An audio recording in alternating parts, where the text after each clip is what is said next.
வணக்கம். இந்த வீடியோவில் வந்து நம்ம முக்கியமான ஃபைனல் ஸ்டேஜில் உள்ள லேப்டாப்போடைய எஸ்ஐஓ, அதாவது சூப்பர் ஐஓ கண்ட்ரோலர்னு சொல்லுவாங்க. இதை வந்து எலக்ட்ரானிக்ஸில் சொன்னால் இசி எம்பெடட் கண்ட்ரோலர்னு சொல்லுவாங்க.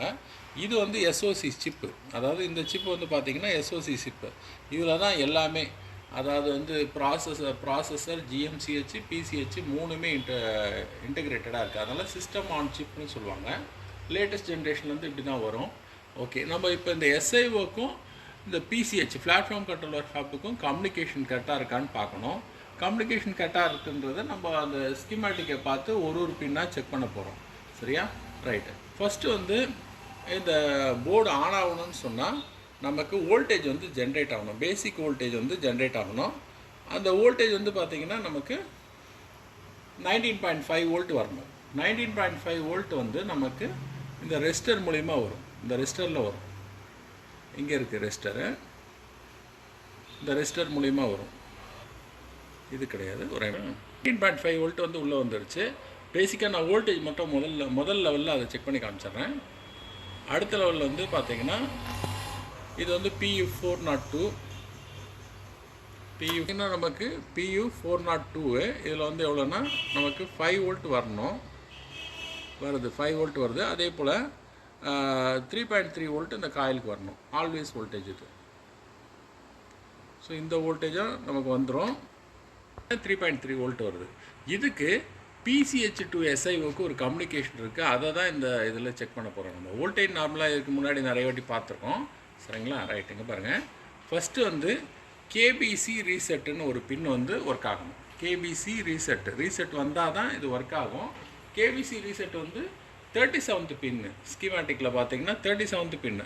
37 பின்னுனா இது வந்து 35, 37 இந்த பின். அதாவது 3.3 வோல்ட் வந்து ஜென்ரேட் ஆகிடுச்சு. அதாவது இதுக்கு சப்ளை வந்தவுடனே, அதாவது இந்த எஸ்ஐவுக்கு வந்தவுடனே ஆட்டோமேட்டிக்காக நமக்கு வந்து 37th பின்னு டெஸ்ட் பாயிண்ட், அது வந்து பார்த்தீங்கன்னா டெஸ்ட் பாயிண்ட் 37th பின்னுக்கு நமக்கு வந்து ஜென்ரேட் ஆகிடுச்சு. 3.3 வோல்ட் வந்துருச்சு. ஓகே, 3.3 வோல்ட் வந்துருச்சு. இது வந்த உடனே ஆட்டோமேட்டிக்காக வந்து நமக்கு ஈஸி ஆனுன்ற சிக்னலில் எஸ்ஐஓ ஜென்ரேட் பண்ணும். அது வந்து அந்த பின்னு வந்து பார்த்திங்கன்னா 112வது பின்னு. 112வது பின்னு. இது வந்து 90, இது 100, 110, 112. இப்போ பாருங்கள், 3.3 வோல்ட்டு. இப்போ ஈஸி ஆன் ஜென்ரேட் ஆகிடுச்சு. ஈஸி ஆன் ஜென்ரேட் ஆனால் தான் நமக்கு 3 வோல்ட் 5 வோல்ட்டு ஜென்ரேட் ஆகும். இதுதான் எஸ்ஐஓடைய கம்யூனிகேஷனு. இப்போ அடுத்த ஸ்டேஜில் பட்டன் ஆன் ஆகணும். பட்டன் ப்ரெஸ் பண்ணணும். பட்டன் ப்ரெஸ் பண்ணால் நமக்கு வந்து கேபி ரீசெட்டுன்னு ஒரு பின் ஒர்க் ஆகணும். அதுக்கு அடுத்தது வந்து ஆர்எஸ்எம் ரீசெட்டுன்ற சிக்னல் ஜென்ரேட் ஆகணும். பிஃபோர் நான் ஆன் பண்ணுறதுக்கு முன்னாடி அது வோல்டேஜ் வந்திருக்கா இல்லையான்ற சும்மா ட்ரையல் காமிக்கிறேன், செக் பண்ணி காமிக்கிறேன். இங்கே பாருங்கள், இதில் வோல்டேஜே வரல இப்போது. சரியா? செகண்ட் பின்லேயும் வரல. அதே போல் 100 பின்னில் 100வது பின் வந்து இந்த பின்னு, இதுலேயும் வரல. புரியுங்களா? இப்போ பட்டனை அழுத்தினோடனே இந்த ரெண்டுத்துலேயுமே ரைஸ் ஆகணும். ரைஸ் ஆனால் தான் S5 S4 ஸ்டேஜ் முடிஞ்சிட்டு அடுத்த ஏரியாவுக்கு வந்து நம்ம ஸ்டார்ட் ஆக போகுதுன்னு அர்த்தம் சிஸ்டம். அது நம்ம செக் பண்ணலாம். இப்போ கேபி ரீசெட் வந்திருக்கான்னு பார்ப்போம். ஏன்னா முன்னாடி பார்க்கும்போது கேபி ரீசெட் வரல, இப்போ வந்திருக்கான்னு பார்ப்போம். செகண்ட் பின், அதான் கேபி ரீசெட்டுன்றது வந்து அடுத்த லெவல் ஸ்டார்டிங்கு 3.3 வந்துடுச்சு. அதுக்கு அடுத்தது வந்து ஆர்எஸ்எம் ரீசெட்டு. ஆர்எஸ்எம் ரீசெட்னா என்னென்னா ரெசீவ் ரீசெட்டுன்றது அர்த்தம். ஸோ அதோடைய பின் வந்து நமக்கு பார்த்தீங்கன்னா இந்த பின் 3.3 வோல்ட் வந்துடுச்சு. முன்னாடி வரல, இப்போ வந்துடுச்சு. ஏன்னா இதில் பாருங்கள், ஆன் ஆகிருக்கு பாருங்கள் போர்டு. 150 மில்லி ஆம்பியருக்கு இது ஜென்ரேட் ஆகிருக்குது. சரிங்களா? ரைட்டு.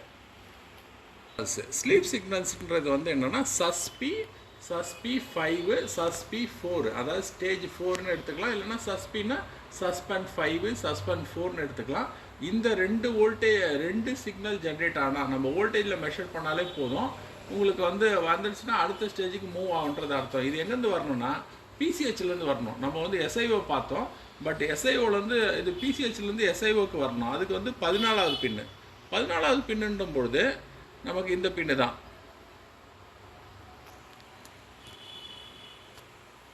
ஸோ சரியா? 3.3 வோல்ட் வந்துடுச்சு. இது ஓகே. அப்போது பிசிஹெச்லேருந்து ரெஸ்பாண்ட் வந்திருக்கு. அதுக்கப்புறம் நம்ம என்ன செக் பண்ணோன்னா 123 பின். 123ன்றது வந்து நமக்கு இங்கே இருக்குது, 123 இங்கே இருக்குது. அதாவது 9700 100 110 120 123 இங்கே பாருங்க S4 3.3 வோல்ட் வந்துடுச்சு. ஸோ இந்த ஸ்டேஜில் கம்ப்ளீட்டாக போர்டு வந்து பவர் ஆன் ஆகும், பட் டிஸ்பிளே வராது இருக்கலாம். அதுக்கு வந்து நம்ம அடுத்த இது என்னன்றதை பார்ப்போம். இப்போ அதுக்கு அடுத்தது வந்து S3 ஸ்டேஜ் கிளியர் ஆகணும். S3 ஸ்டேஜ் கிளியர் ஆகணும்னா பிசிஹெச்லேருந்து நமக்கு கன்ஃபர்மேஷன் வரணும், சிக்னல் ஜென்ரேட் ஆகணும். ஜென்ரேட் ஆகணும்னு சொன்னால் ஆறாவது பின் வந்து ஸ்லீப் S3. ஸோ ஆறாவது பின்னு நம்ம பார்த்தா அதுக்கான வோல்டேஜ் வரணும். ஸோ இது வந்து 5 6th பின் 3.3 வோல்ட் வந்துருச்சு. ஸோ எனேபிள் ஆகிடுச்சு. அப்போ உடனே SIO என்ன பண்ணணும்னா அந்த ரேம் ஐசிக்கு வந்து சஸ்பி ஆஷ்னு ஒரு சிக்னலை ஜென்ரேட் பண்ணணும். சஸ்பி ஆஷ் சிக்னல் வந்து நம்ம எந்த பின்னு பார்ப்போம். இதில் வந்து பார்த்திங்கன்னா சஸ்பி பாருங்கள். சஸ்பி பார்த்திங்கன்னா இதில் நமக்கு எத்தனாவது பின்னு 3.3 வோல்ட் 3.3 வோல்ட் வந்துரு 3.3 வோல்ட்டு சிக்னலாக இதிலேருந்து ஜென்ரேட் ஆகுது. இதில் வர்றது எல்லாமே வோல்டேஜாக டெலிவர் ஆகும். சஸ்பி ஆஷ், இந்த சஸ்பி ஆஷ் தான் ரேம் சிக்னலுக்குலாம் வருது. ரேமுக்கு வந்து எனேபிள் பண்ணுது. எனேபிள் பண்ணால் இதை வந்து ஆன் ஆகுது. ஸோ இதுதான் இதோடைய ப்ராசஸ்ஸு. ஸோ அதுக்கு அடுத்த ஸ்டேஜில் ப்ராசஸர் ஆன் பண்ணணும். ப்ராசஸர் ஆன் பண்ணுறது வந்து பார்த்திங்கன்னா பிசிஹெச் தான் ப்ராசஸர் ஆன் பண்ணணும். ஃபைனலாக இந்த போர்டை பொறுத்த வரைக்கும் பிசிஹெச் தான் ஆன் பண்ணணும். அப்போ பிசிஹெச் ஆன் ஆனோடனே விஆர் ஆன்னு வோல்டேஜ் ரெகுலேட்டர் ஆன்ன்ற சிக்னல் ஜென்ரேட் ஆகும். அது ஜென்ரேட் ஆனோடனே ஃபைனல் ஸ்டேஜில் பிசிஹெச் பவர் ஓகேன்றது 32 பின்னில் வரும். 32 பின்னில் பவர் ஓகேன்னா சம் வோல்டேஜ் வந்து 3.3 வோல்ட் ஜென்ரேட் பண்ணும். இதில் வந்து பிசிஹெச் பவர் ஓகே 3.3 வோல்ட் வந்துருச்சு பாருங்கள். ஸோ இந்த ஸ்டேஜ் கிளியர் ஆகிடுச்சுனாலே ஸோ பவர் ரிலேட்டடான பிளேன் ரிலேட்டடான ஃபால்ட் இதெல்லாம் கிளியர் ஆகிடுச்சு. அதுக்கு அடுத்த ஸ்டேஜில் வந்து பிஎல்டி ரீசெட்னா என்னென்னா பிளாட்ஃபார்ம் ரீசெட்னு சொல்லுவோம். பிளாட்ஃபார்ம் ரீசெட் வந்து அதோடைய பின் வந்து நம்ம பார்ப்போம். அதோடைய பின் வந்து 13வது பின்னில் 3.3 வோல்ட் வரும். அதாவது 510 13th பின். 13th பின் பார்த்தீங்கன்னா இதில்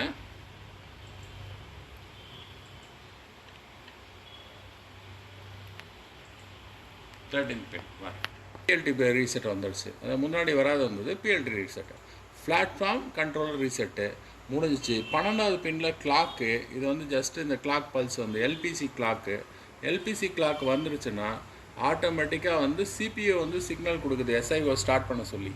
இது வந்து பிஎல்டி ரீசெட் வந்து பிசிஹெச் ஸ்டார்ட் பண்ணுது. இது வந்து சிபிஓ வந்து ஸ்டார்ட் பண்ணுது. எல்பிசி கிளாக் கொடுக்குது. எல்பிசி கிளாக் கொடுத்தோன்னே SIO ஸ்டார்ட் ஆகிடும். SIO அதே டைமில் டிராம் ரீசெட்னு ஒரு சிக்னல் இருக்குது, அதுவும் ஸ்டார்ட் ஆகும். நம்ம இதை ஆசிலோஸ்கோப்பில் பார்க்க போகிறோம். கிளாக்கு ஜென்ரேட் ஆச்சுன்னா இது என்ன அர்த்தம்னா ஆட்டோமேட்டிக்காக சிபிஓ வந்து SIOக்கு சிக்னல் கொடுக்குது பயாஸை ஸ்டார்ட் பண்ண சொல்லி. பயாஸோட ப்ரோக்ராம் வந்து ஸ்டார்ட் ஆகும். ஸோ பயாஸோட ப்ரோக்ராம் வந்து நம்ம செக் பண்ணுவோம். பயாஸை டிராம் ரீசெட்டும் பார்க்கணும். டிராம் ரீசெட் வந்து நமக்கு 30வது பின். இது டிடிஆர் ரேம்ன்றதுனால டிடிஆர் 30வது பின்னுன்றதுனால செட்டு. அதாவது 510 50 இந்த பக்கம் வச்சிங்கன்னா டிராம் வோல்டேஜை ஜென்ரேட் ஆகும்.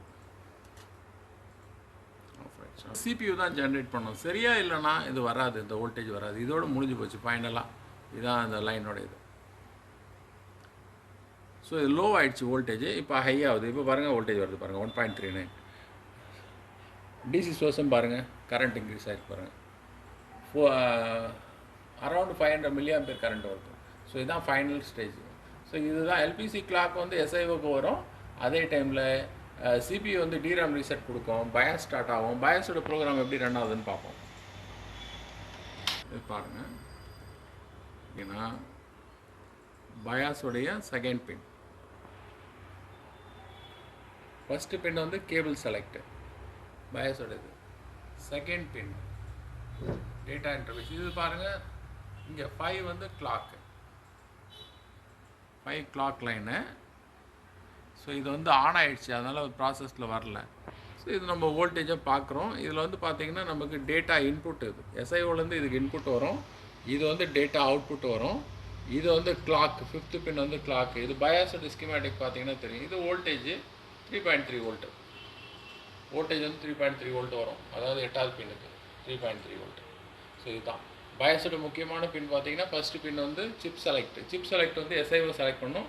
Second pin data output, and வந்து ஃபிஃப்த்து பின் வந்து data out, fifth pin clock, sixth pin வந்து data out, data input. So எஸ்ஐஓலேருந்து இன்புட் வரும். இதுதான் இதோட ப்ராசஸ். சரிங்களா? ஓகே, இன்னொரு வீடியோவில் பார்ப்போம். தேங்க்ஸ்.